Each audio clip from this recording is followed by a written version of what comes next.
no Setembro Amarelo, mês de conscientização mundial acerca da prevenção ao suicídio. Mesmo que seja um tema complexo e bastante delicado, é importante e necessário debatê-lo. Por isso, nós recebemos hoje aqui no programa Papo Saúde o psiquiatra Dr. Rivando Rodrigues para conversar sobre o assunto. Doutor, seja bem-vindo ao nosso programa. Antes de tudo, vamos falar sobre os dados. Por que é tão importante falar sobre suicídio, não apenas aqui no Brasil, mas no mundo inteiro? Inclusive, é uma preocupação do OMS, não é isso? Em 2002, a OMS fez um trabalho, né, em que apontava 800 mil pessoas morrendo mundialmente com suicídio. Atualmente, a OMS publica alguns dados em que 1,5 milhão de pessoas morrem por suicídio. Vocês terem uma ideia da importância disso, é que no Brasil, 10 mil pessoas a 11 mil pessoas estão morrendo com suicídio. Desses aí, 9 mil são do sexo masculino, 2 mil e alguma coisa do sexo feminino. Hoje o suicídio, a segunda causa de morte em adolescentes. Da importância do suicídio ter atingido uma parcela da população que está na fase muito produtiva, que é de 15 a 29 anos. Então, isso daí é fundamental para se discutir e é fundamental também para se ter dados epidemiológicos para prevenir o suicídio. Doutor, eu queria falar sobre os fatores de risco, mas antes de a gente entrar nos fatores de risco, eu quero aproveitar esse gancho que você trouxe em relação às estatísticas e que você trouxe em relação aos jovens. Por que um número cada vez maior de jovens que têm depressão? Tem a questão familiar dos pais, às vezes, cobrarem muito, hoje cada vez mais jovem, de escolher qual a profissão, de se submeter a um processo seletivo para entrar numa faculdade. O que é que aumenta isso? A questão dos jogos eletrônicos, o que é? Tem a questão básica do jovem da impulsividade, tem a questão do jovem da dependência de substância, né? A dependência de substância é um dos parâmetros importantes, né, de doença para a questão do suicídio, né? Você tem uma ideia de independência de substância, de álcool ou de outras drogas, em torno de 10% das pessoas vão ter suicídio, né? Da rigidez, pelas dificuldades dos laços familiares, né? No século XIX, Emile Durkheim colocava a questão dos laços afetivos. E hoje está muito atual isso, porque os laços familiares estão muito frouxos. Então, dificulta muito a união das famílias, os laços familiares. Então, a rigidez, a impulsividade, a dependência de substância e os sintomas depressivos têm aumentado muito o suicídio nessa população. Esses 4 fatores andam lado a lado. Lado a lado. E quando a gente fala de fatores de risco, quais são? Os 2 fatores principais de risco são a tentativa de suicídio, né, que aumenta 5 vezes a possibilidade de um suicídio, e a doença psiquiátrica. Porque a doença psiquiátrica, a maioria das pessoas que tentam o suicídio ou que cometem o suicídio tem uma doença de base psiquiátrica. Esses são os 2 fatores principais. Aí a gente tem ser do sexo masculino, o isolamento social, ser idoso, né, ter uma impulsividade muito grande, ter uma irritabilidade muito grande, não ter um laço afetivo, não ter uma demanda familiar que te apoie, né? Desempregado, pessoa desempregada, por exemplo, em situações como a nossa, em que onde você tem 13 milhões de desempregados, em crise econômica como a nossa, né, a gente tem um aumento de suicídio bem importante, bem significativo. Então a questão social conta muito. A questão social conta demais, porque não é só a questão social, é a questão social, a questão biológica, a questão ambiental, a questão neurobiológica e a questão individual. Então são vários fatores que levariam o indivíduo a cometer suicídio. Entendi, doutor. Quando a gente fala de temas ligados à saúde, e principalmente na saúde mental, rondam muitos mitos. Às vezes evita tocar no assunto porque se entende que é um estímulo, o que na verdade não é. É um tipo de assunto que precisa sim ser debatido para que outras pessoas tenham um entendimento maior. Isso é um mito? Quais são os outros mitos que rondam o assunto? Na verdade, assim, antigamente tinha muito essa questão de não se falar sobre o suicídio. Hoje a gente não tem mais esse entendimento. Por quê? Nós estamos falando sobre o suicídio de forma didática, nós estamos mostrando as doenças, nós estamos mostrando os dados epidemiológicos. É muito importante para que as famílias procurem né, os profissionais quando tiverem pessoas com problemas na família e que tentaram, ou que tem um plano, que tem uma ideação sobre o suicídio. Às vezes até o próprio preconceito, a sociedade apontando, faz com que as pessoas da família se fechem mais para o assunto, não é Não isso? tem a menor dúvida, né? É tanto hoje que a procura para os profissionais de saúde na saúde mental, seja psiquiátrica, seja o psicólogo, tem aumentado muito em função da quebra de tabu. A medicina vê como a questão da depressão fosse algo que se pudesse prevenir e como prevenir? Bem, na verdade, então, vamos falar sobre os fatores de risco principais, né? Por exemplo, uma tentativa de suicídio, ela aumenta 5 vezes a possibilidade do paciente cometer o suicídio. Esse daí é o fator de risco mais importante, tá? Outros fatores, aí eu teria a depressão, porque a gente, quando pensa em suicídio, a gente só pensa em depressão. Verdade. Né? Mas, por exemplo, 35,8% das pessoas que têm depressão ou que têm um transtorno de humor, porque aí dentro do transtorno de humor a gente fala em depressão e fala do transtorno afetivo bipolar, né? Então, essas duas patologias giram em torno de 35,8% de o paciente chegar a cometer o suicídio. Aí a gente tem, por exemplo, 22,4% das pessoas com dependência de substância, de álcool e de outras drogas, onde o paciente tem muita impulsividade, tem muita irritabilidade, tem muita inflexibilidade e tem muita depressão.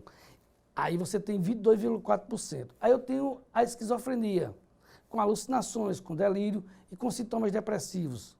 Aí eu tenho o transtorno de personalidade, sobretudo os transtornos de personalidade que são impulsivos, como o transtorno de personalidade antissocial e o transtorno de personalidade borderline. O que seria?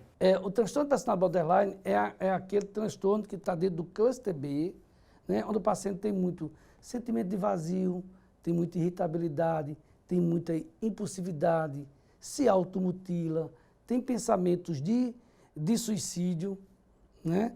Então, esses pacientes são os que fazem muita comorbidade também com depressão, dentre os quais também a gente destaca os transtornos de ansiedade, seria transtorno do pânico, transtorno de ansiedade generalizada, transtorno de ansiedade social, que também eles fazem muita comorbidade com depressão. Aí, quando você tem várias patologias, o risco de suicídio aumenta muito. Então, a grande maioria das pessoas que cometeram suicídio tem uma doença psiquiátrica de base. Inclusive, às vezes a gente que olha de fora e tenta entender o motivo, às vezes a gente fica imaginando que não há motivos ali, mas cada cabeça é um mundo. Esse é um tabu. Será que as pessoas cometem o suicídio sem um motivo, né? Quando na maioria das vezes as pessoas já, antes de cometerem suicídio, já avisaram, já foram ao psiquiatra, já deixaram uma carta, já deixaram algum sinal de evidência de que ia cometer suicídio. E é justamente isso que eu quero falar. Às vezes a gente subestima algo que a pessoa está sentindo, uma forma da pessoa se relacionar com a outra, acha que é besteira, acha que é só um mau humor e subestima esses sinais de alerta. Porque é importante ficar de olho nos sinais de alerta e como esses sinais podem aparecer no dia a dia, dentro das relações pessoais. Por exemplo, uma pessoa com humor deprimido, uma pessoa sem prazer, um indivíduo sem laços afetivos, uma pessoa com muito sentimento de culpa, com isolamento, né? Uma pessoa que tem dificuldades no seu dia a dia, no trabalho, na escola. Esse é um indicativo de que essa pessoa tem um problema, tem uma depressão, provavelmente. Isso por mais de 15 dias. Um paciente esquizofrênico que foi internado e que ele recebeu alta, é muito preocupante. Um indivíduo que tem uma doença grave, como câncer, como AIDS, como AVC, que eles fazem muito comorbidade com transtorno psiquiátrico. 88% desses indivíduos vão ter problemas psiquiátricos, como depressão, como ansiedade, entendeu? E aí são sinais importantes de alerta, né, para observar se o indivíduo vai cometer ou vai ter uma tentativa de suicídio. E percebendo esses sinais de alerta, o que os familiares, os amigos podem fazer para ajudar essa pessoa? Primeiro é procurar um psiquiatra. Muitos desses indivíduos, eles vão precisar tomar uma medicação, Mas tem uma pergunta, por exemplo, o antidepressivo levaria ao suicídio? Não. Não tem trabalhos mostrando que o antidepressivo aumentaria o suicídio. Pelo contrário, o tratamento com antidepressivo, um tratamento bem individualizado, né, com o psiquiatra e com a psicoterapia, é fundamental para a retirada desse paciente da doença e também de cometer o suicídio. Junto à medicalização, é importante também mudanças no hábito de vida? Sempre é importante, porque, por exemplo, hoje os trabalhos têm mostrado que mudança de vida, como atividade física, né, como boa alimentação, né, como práticas saudáveis, vão ajudar o paciente, né, no tratamento. Isso não é psicoterapia, mas vão ajudar no tratamento do paciente. Entendi. Um bom relacionamento social está entre os fatores chamados de protetores. O que seriam esses fatores protetores e quais seriam os outros? Por exemplo, fator protetor, gravidez. Fator protetor, filhos, é um fator protetor.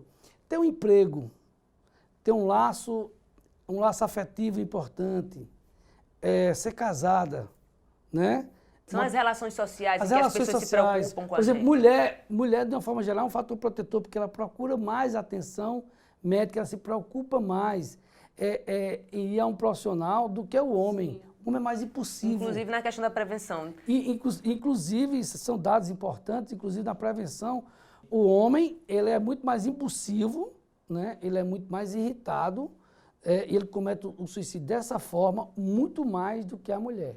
Por isso os dados são tão alarmantes em relação aos homens, quando a gente compara com os das mulheres. Com certeza. Também porque os meios do suicídio nos homens seria arma de fogo, né? Que a gente vai abrir uma temática aqui importante, por exemplo, você dá meios para o indivíduo, um indivíduo deprimido, ou um indivíduo impulsivo, ou um indivíduo irritado, se você dá meios, estão querendo liberar aqui a compra de arma para a nossa população, o que eu sou extremamente contra.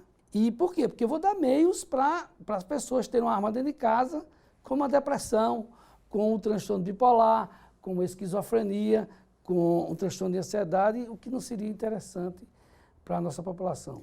Doutor, a gente falou aqui sobre os chamados fatores protetores, mas às vezes a gente passa por situações delicadas, por exemplo, um luto, perder um parente, passou por alguma situação onde é natural que a pessoa se entristeça, mas existe um período para que a gente saia daquele luto, saia daquele período de tristeza. Quando é que se prolonga demais e a gente deve ver que ali é um alerta? Eu acho que o luto é como você descreveu, é algo natural. Agora, quando você sai, né, com muita culpa, né? Quando você sai, depois de 3 meses, com muita sintomatologia, com ideação suicida, né, com muita dificuldade de lidar com aquilo, é muito importante, né, ser medicalizado e ter um acompanhamento psiquiátrico. Dentro do que você falou, eu destacaria 3 coisas em relação ao comportamento suicida. Né? Por exemplo, o comportamento suicida, eu teria a ideação, a ideia de o pensar de cometer, né? Eu tenho os planos, né?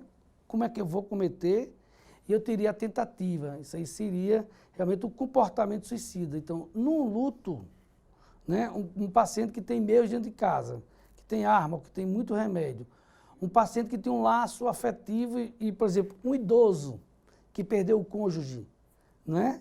Isso é extremamente, é um fator de risco importante, né? E que se sente culpado por aquilo.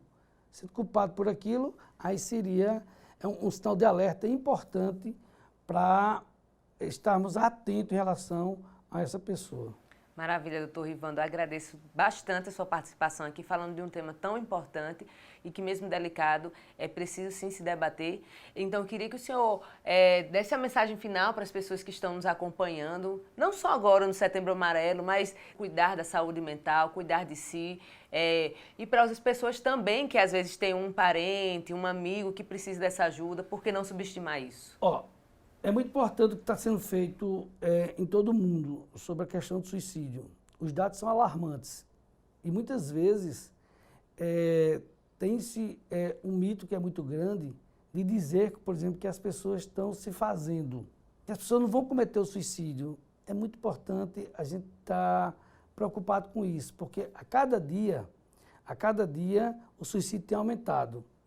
A gente espera que com toda essa temática, toda essa discussão dessa temática, a gente possa prevenir e diminuir os riscos de suicídios de forma não só na nossa cidade, João Pessoa, mas também no mundo. O Brasil hoje figura como o 8º país em presença, em prevalência de suicídio. Isso é muito importante. Em torno de 5,3 pessoas por 100 mil estão morrendo por suicídio no Brasil. Só por isso já é um tema de relevância para a nossa população.